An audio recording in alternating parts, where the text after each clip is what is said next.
evening, everybody, and welcome back to the channel. So we got a fun little project going on here that I have no idea if it's even going to work, but we're going to give it a shot and see what happens. So my idea was I want something to transport me around, because I am a husky boy, transport me around during the plow days so that I can take videos and not have to walk so much. Because walking around that plowed ground really wears a big guy out like me.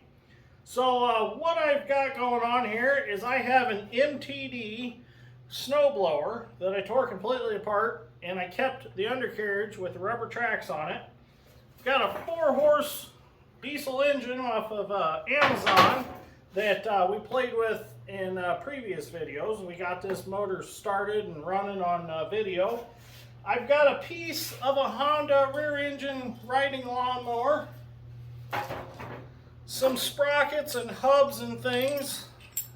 This is actually the hub that I harvested out of the snowblower. This was part of its original friction drive that it's got. So I got the hub out of there, and I got a ring sprocket from Jeff down at Rife's Farm Supply there in Winnemac. And I'm going to weld that on there to create a drive sprocket. And then these sprockets are going to be the other drive sprockets. I've got a 90-degree gearbox here that we're going to install in here, and that's going to allow us to mount this engine the way that I want to mount it. So I want it to sit in here like this with the clutch on it. It's got a centrifugal clutch that I got off Amazon. I got a universal engine mount here for this engine. So we have enough pieces that we can start putting this together tonight. Originally, I was gonna do one of these transmissions, but there is no room to fit this transmission, so this won't have reverse like I thought it was going to. But that's okay, because out driving around the field, I can drive around, make a big circle, or I can just get off of it, turn it, and drive it the other direction. So, and it might even, I don't know how these tracks work. Might be able to lock one track and spin it around like a dozer. So like I said, this is totally experimental. Be a fun project to see what happens. And if it works, it's going to be really cool. So I did check to make sure that the rotation is proper to make this go forward, because I want this to be forward. So I did figure all that out ahead of time, and it will go the right direction. So let's get started. First thing I need to do is I want to get this little gearbox mounted. Now I've already went ahead and I started making some of the things, like I drilled out these plates to make a mount for this. I already harvested the frame, got the engine running. I put the clutch on the engine already. I had to machine a spacer because it's an SAE hub on the clutch, and the shaft on the engine was metric, so I had to make an adapter to make all that work. So if it does work out and it holds together, I will show you how to do one of them adapters later on another video. So let's get started. Let's get some of this put together and see what we got. It's going to be kind of ugly for a while. It's not going to be the prettiest build, but once we get stuff figured out, we'll go back through, we'll clean things up, we'll paint them, and we'll make it look good. I have no idea what I'm going to do for sheet metal yet. I think I'm going to make like a miniature nose for an MC crawler John Deere and put on it, or something along those lines. We'll see what happens. So the first thing we're going to do is I've got that original hub from the friction drive. I've got it chucked in the mill, and what I need to do is I need to drill a hole, tap it, and put a set screw in there to keep this hub from walking back and forth on the shaft. Originally, it just relied on some shims and the way that friction drive worked to keep it in its place. But now we're going to need a set screw to hold that in position. So what we're going to do is we're going to drill that, and then we're going to tap it to a 1/4 by 20 tapped hole, and then we will put a set screw in there.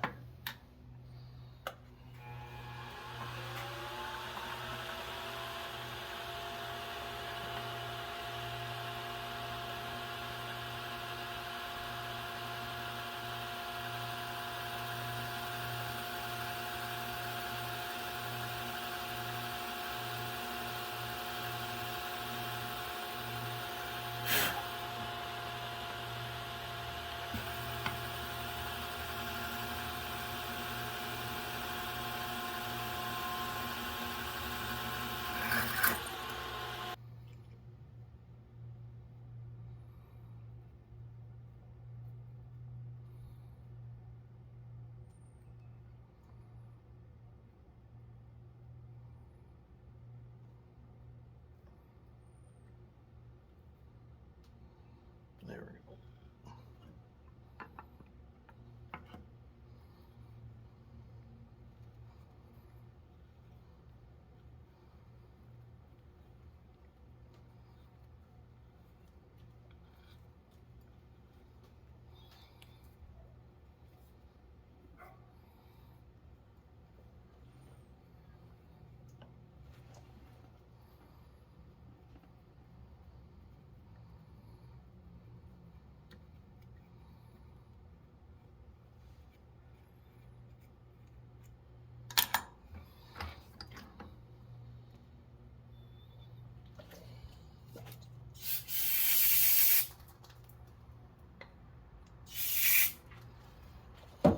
Should work.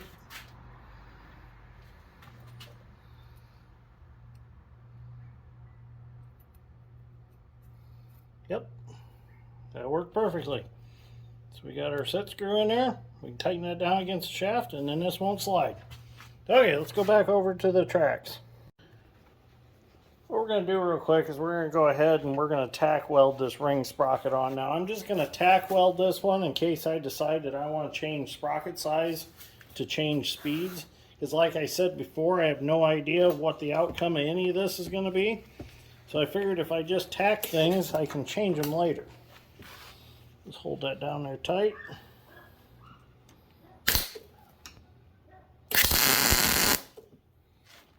Good tack there.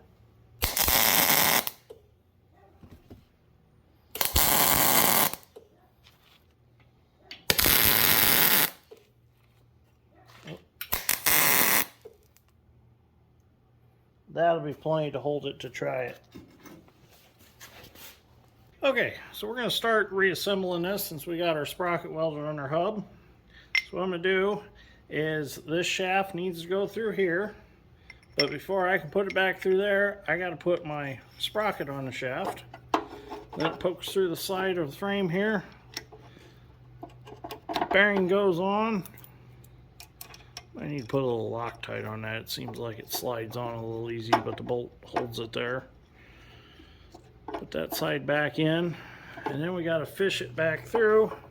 We got to get our sprocket that drives the transmission of this put back on our hex shaft also before we can.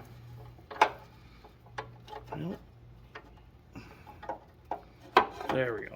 Now we put our bearing back in this side.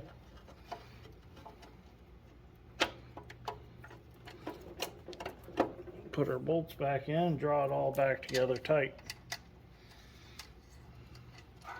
And there we go. We have our drive sprocket in there. Now what I'll do is I'll get it where I want it on this shaft, and I'll lock it with that set screw just like so. Go ahead and I'll show you. Now it can't go anywhere. So I'm going to figure out exactly where I need that, and then I'll lock it down. But first we'll have to get this gearbox in here like so, and then see where this lines up according to this sprocket with our chain. Now we're back over here at the welding table. We're going to go ahead and get our gearbox mounted where we want it here. So I ground a nice clean spot on the frame because it's on rubber tracks and it's not going to ground to the table on its own. So what I'm going to do, I'm going to line this up with the front of the frame here. That'll get us square there. That looks pretty good right there, so we're going to tack it right here in the center. I had to switch out tanks of gas because when I was welding that sprocket on, I run out of gas. That's why you see a little porosity in the weld. But there we go. We got the gearbox mounted in there. So I'm going to get a speed square out and a couple other squares. I'm going to check squareness and get a chain in the other sprocket. Here's one of the sprockets. I welded them up to while I was at it. We'll get that adjusted where it needs to be, get a straight edge on there and see how true they are. And then if it's true, I'll go ahead and I'll put 4 good tacks on that. And then we'll get the rest of it put together. And once we know it all works, then we'll go back through and we'll weld everything really good. So a little something I noticed, and I didn't like it, was this has some flex to it. I was playing with this, and as you can see, it bows that out. So what I'm going to do real quick is I'm just going to throw a couple of pieces of angle iron in here, some small angle iron that I have from sluice box riffles, just to brace that up just a little bit, because I just don't like how much that's moving. And then later I'll cut these out, or I might leave them and just build around them and make something a little more stout. But this will work for now to keep everything square while I do all these other deals here.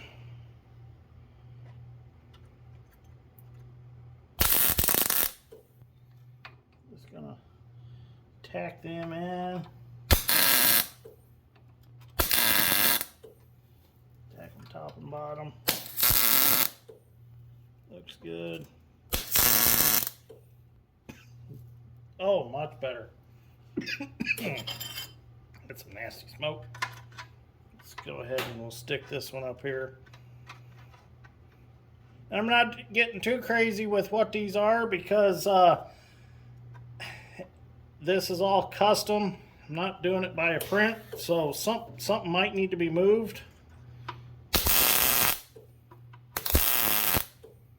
These will just stiffen it up for the time being.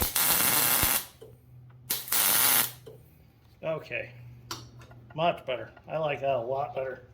Took that twist out of that wall on each side. Well, now we're going to see how true these two are. So what I'm going to do is I'm going to go off the face of this gearbox, which is a machined face, and I'm going to take the straight edge and I'm going to go against the hub of this sprocket, and that looks really good. So if this face is true with this hub, that means no matter where I put this, this will end up all being true.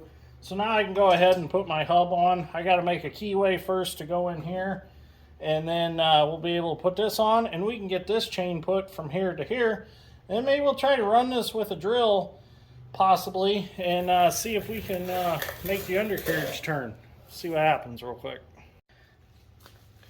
So we got our chain all put in here. The only thing is I'm going to have to add some chain tensioners.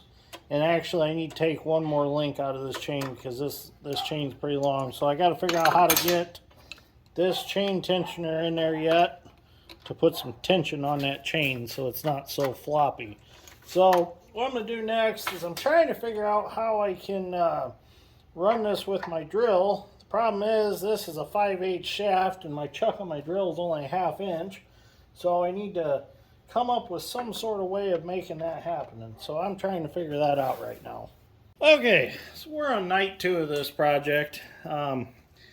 I thought about just playing it took me one night to do it, but I got a different shirt on than I did yesterday, so everybody's gonna know it's the second night of this project. So after I got this gearbox all put in, I got tired for the night. I was gonna figure out how to run it with my DeWalt floor joist drill, but I didn't have a way to adapt this to a 1/2 inch chuck, being this is a 5/8 shaft. So I just said, you know what, we're just going to turn it with a pipe wrench and see what it does. Turn it with a pipe wrench, the tracks move. So that's good enough for me. So what we're going to do tonight is we're going to put the top frame on that the engine's actually going to sit on. So I've got that ready right here. Just going to set it on there like so. There's a nice little, like a cross member molded here or something, rather, whatever you want to call it, molded into the top that's already formed. We're going to bump it up tight against there. Going to eyeball it to get it kind of square. Looks good right there. Pretty even on each side. And we're going to go ahead and we're just going to tack weld it right there. Put some pretty good tacks on it. And then we'll work on our engine mounting. And what I done with the chain is I went ahead and I was able to take one more link out of it, and that made it super nice and tight. So I don't even think I'm going to need an idler on that one. None of the rest of the chains in this undercarriage have idlers on it or chain tensioners. So I think I'm just going to let it free ball and see what happens. Like I said before, this is all experimental. We have no idea if any of this is actually going to work.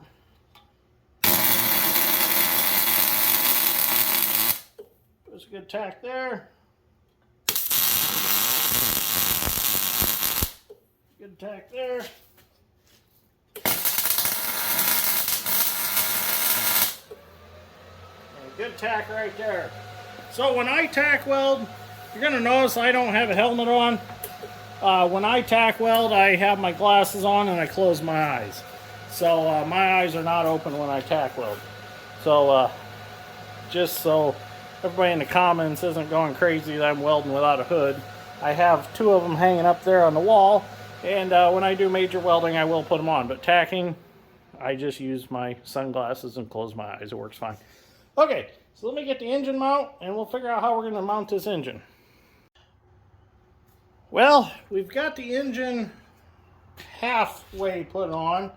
I got the mounting plate bolted to it with the rubber motor mounts. I still got to tighten them up real quick. But what I had to end up doing is I had to put some small square tubing under here to space it up so the heads of the bolts didn't hit the tubular frame of the old lawnmower. So I got it where I think I want it. The chain looks like it's running real nice and true right there because there's a chain that goes from the clutch down to the 90-degree gearbox. Now what I'm going to do is I'm going to tack weld this in place. We're going to tighten up these motor mount bolts and then we're going to take it outside and we're going to start it and we're going to see what it does. This might be a little scary. We'll see what happens. The last hour has been a little bit tricky getting everything the way I wanted it. So I didn't video it because there was a lot of thinking and planning that went along with that. So it took some time to figure it out. So I just figured I'd talk about it after the fact. So I'm going to go ahead and I'm going to tack these real quick in place. Going to put some good tacks on them so it can't go nowhere.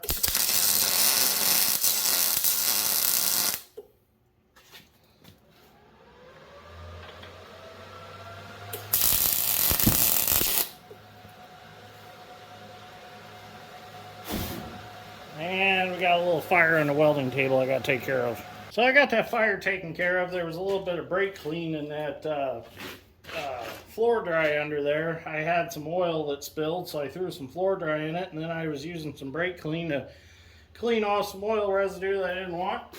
And apparently, it caught on fire. So we can finish our tacking real quick.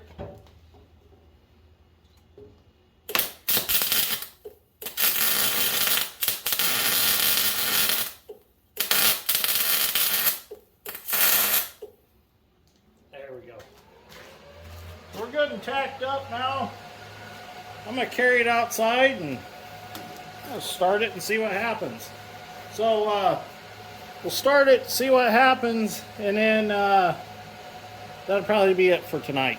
We'll have to make a part 2 to this video. That'll be the steering and all the controls and stuff. Let's see if it even works tonight.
Well, there we go. The concept actually works. I'm pretty happy with it so far. The mechanicals are working really well. We need to add some chain tensioners to the chain that drives it. The chain that's underneath it, I said I got pretty good and tight. That one's fine, but it's the one that goes from the engine to the 90-degree gearbox that's going to need a chain tensioner on it. And then we'll have to resolve some balance issues.